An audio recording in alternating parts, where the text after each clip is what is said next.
Rédigé sur 60 pages de 11 chapitres, Sirène de la nuit invite ses lecteurs à réfléchir sur les maux qui gangrènent la société.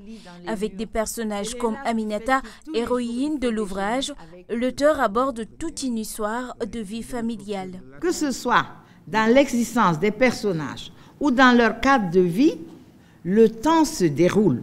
Et Lobé traite le temps avec beaucoup de générosité puisque nous sautons rapidement les années et nous retrouvons le personnage devenu mère de famille avec des enfants de 15-18 ans.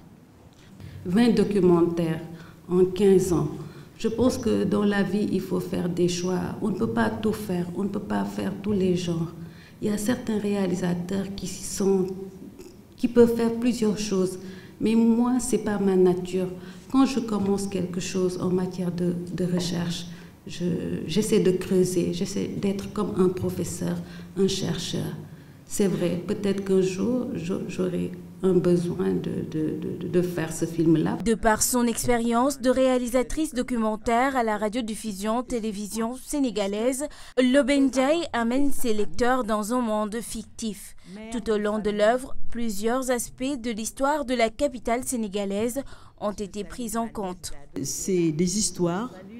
C'est comme si Lobé nous disait « Ouvrez les yeux, ça se passe à votre porte, ça se passe dans votre quartier.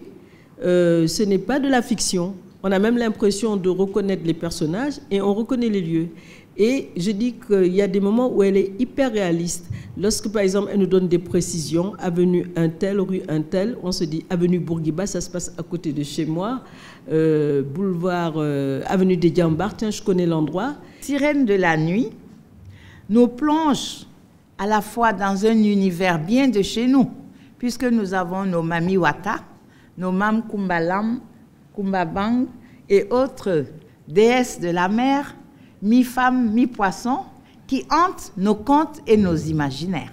De nos jours, il faut faire passer le message, qui est une donnée essentielle, le faire passer le plus rapidement possible et le plus justement possible, car le lectorat n'a plus le temps de quoi que ce soit.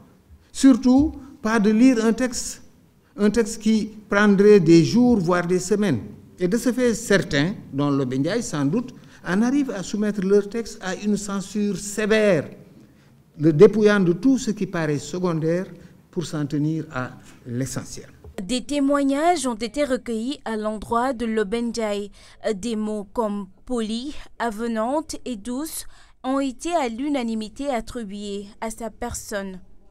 Licencié en littérature anglaise gothique à l'UCAD, c'est titulaire de Master 2 en management à travers Sirène de la nuit, intègre le cercle des écrivains sénégalais.